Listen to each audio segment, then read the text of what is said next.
Well, since we left you in June, how things have changed with marquee stars finding new homes. From Kyrie Irving and Isaiah Thomas swapping teams to Chris Paul landing in Houston, Gordon Hayward in Boston, D. Wade and Derrick Rose in Cleveland, and Paul George and Carmelo Anthony joining Russell Westbrook in Oklahoma City. The question then, who won the offseason? That's our jumping off point. Who won the offseason, Jet? Well, I don't know if you could say who won until they start actually playing, but I think if you look at on paper, you would say Oklahoma City has put themselves in a different position. You know, they were 8th seed possibly last year. Now they put themselves in the contention of being one of the top 3 teams in the West without question. Carmelo Anthony, to me, is, you know, obviously the question mark in this regard. I think, you know, everyone's talking about how, you know, those guys are going to help him. I think he's going to help them because he has never in his life, I don't think ever, probably even 5th grade, had single coverage. And guys trying to guard him single coverage is going to be a nightmare. So they will extend themselves, and that will help Paul George. That will help Russell Westbrook actually become better players. He's going to help them. That's a pretty good call, Jet. Then the opposite. You're just wrong. Okay. We'll see. You can't be wrong on day one. I could be wrong on 21. The Boston Celtics won the offseason. Wow. The Boston Celtics, they are going to be a legit contender for the next 10 years.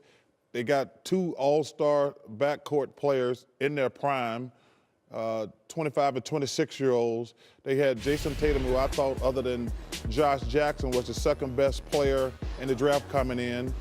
They went out and got Markieff I don't know which one of the Marcus. They got Marcus. They look the same to me. I want to ask you a question. Do you think they're better this year? This year than last year? They are much better. This year. Remember we had not for future. No. Chuckster, hold on one second. Okay. You said you didn't know they look alike. I said they're identical twins. I said the reason. And it is Marcus. No, I said I can't tell them apart because they're twins. Okay. That's a great point, but you're wrong. Okay. Wait, can I make this one point? Yeah, go ahead. Remember when we had this argument at the end of the season? I said the Boston Celtics are not even close to the Cleveland Cavaliers. So clearly Danny Ainge agreed with me. You said, dude, they won 6 games, had the best record in the Eastern Conference. Right. I said, remember a couple years ago when the Atlanta Hawks did that? I said, the Hawks ain't even in the ballpark with the Cleveland Cavaliers. They went in there and got swept. Danny Ainge knew we got a good team. We playing against the weaker conference in the East. They went out and blew that team up. Came back, and hey, let me tell you something. Hats off to Danny Ainge. Yes, very, very strange to see a team that goes to the conference finals return 4 players. You overhaul the entire roster. So you got a Boston over here. You got an Oklahoma City. Who you got? I got to go with my main man Kenny in Oklahoma City because, you know, everybody just geared up for Golden State. A lot of moves were made, but they were only making moves to try to compete with Golden State. And if you look at those 3 guys, they match up pretty well with the Golden State guys. Paul George, Klay Thompson, some people say Klay, some people say Paul George, Westbrook, and, you know, the point guard Steph Curry. Some people say Steph, some people say Westbrook, and KD and Carmelo is a unanimous decision. They pick KD. So they match up pretty well. But my only concern is, will they commit defensively? Because you're not going to outscore Golden State. You have to stop them. So will they commit defensively to be enough? And see, and we were doing a conference call today. I think one of the biggest problems in the NBA today is all these teams trying to compete with the Warriors. You're not going to outscore the Warriors.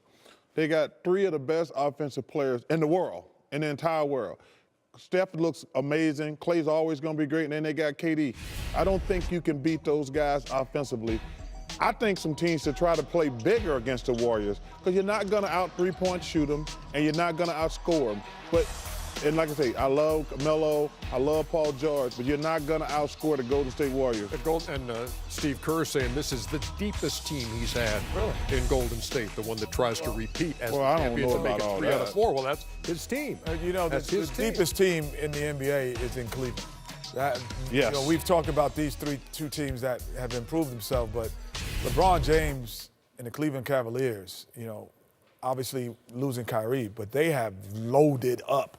And they've made almost the Eastern Conference might be laughable in the sense that they never really played great in the regular season.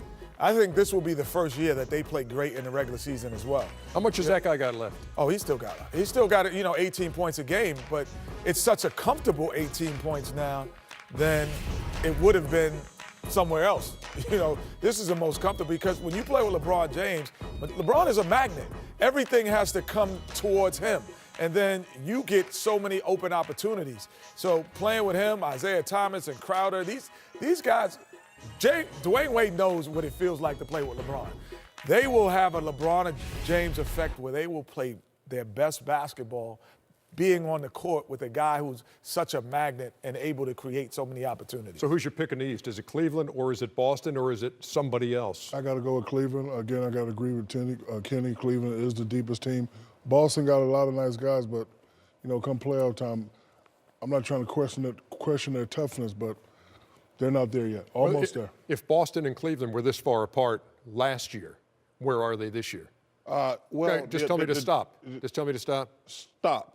Because the addition, listen, Boston it was there, and let me tell you something. there. Boston is really good, Ernie. You don't add 2 all-star guards in their prime, and you, like I said, you got Jason Tatum who coming here, who I think is terrific. The Jaylen Brown kid is going to be a stud. Markieff Morris, to me, to go with Al Horford, because they were getting killed on the board. Marcus Morris. Whatever his name is, you know who he is. But if you put him with Al Horford down low, they're better inside. Well, let me tell you something. Gordon Hayward and Kyrie Irving, you know, other than Clay and Steph, Bradley Beal and John Wall are fantastic. These boys are in the conversation now. Yeah. These boys, yes. It's going to be fun to watch this matchup. It's a great matchup to have You on know what opening it night, is? Boston. That margin that you put yeah. is next year. Oh, okay. It's not this year.